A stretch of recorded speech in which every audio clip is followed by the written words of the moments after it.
Hello, everyone. So let me start with a question.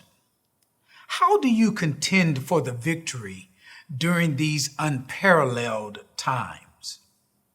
As a Christian, as a believer, and as a saint of God, how do you use justice to fight while living in a wicked and perverse world? Better yet, should we even be involved as believers in this whole notion of justice? And finally, my question to you is, what is God saying about justice? There's a quote by Martin Luther King that goes like this: "True peace is not merely the absence of tension, it is the presence of justice." It's interesting because today there is some confusion about the implications of the gospel and to what degree the gospel includes the mandate of justice. Some Christians believe that to include social liberation and justice in the gospel is to preach a different gospel. Others believe that to exclude social liberation and justice as part of the gospel is to indeed and in fact deny the gospel. There are some Christians that just have a problem with the word itself, social justice. So for the remainder of our presentation tonight, we will not use social justice. We will use another word. How about biblical justice? Did you know that more than half of the books of the Old Testament speak of justice as an attribute of God and a responsibility of His people? So why do we talk about God's love?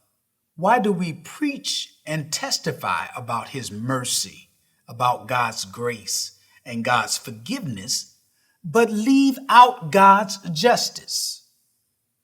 So what does the Bible say about justice?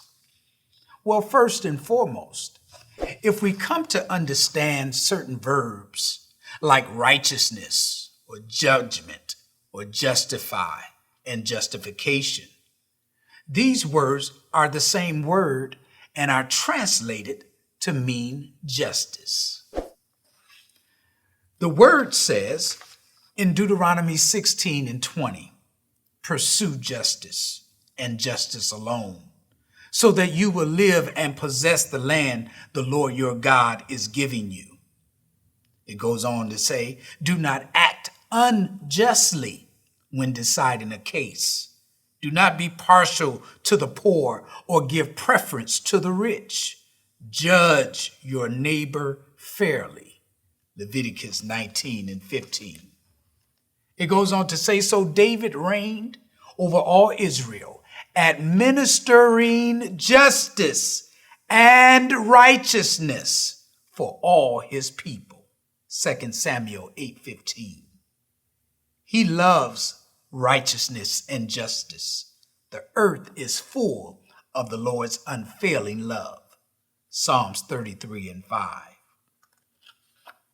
And finally, I must read Amos chapter 5, that great prophet of justice.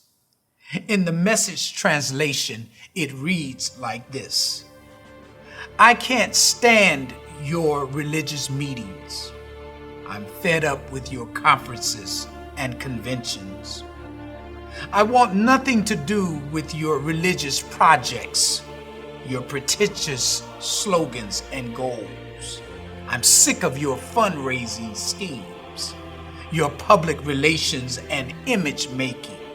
I've had all I can take of your noisy ego music. When was the last time you sang to me? Do you know what I want? I want justice, oceans of it. I want fairness, rivers of it. That's what I want. That's all I want."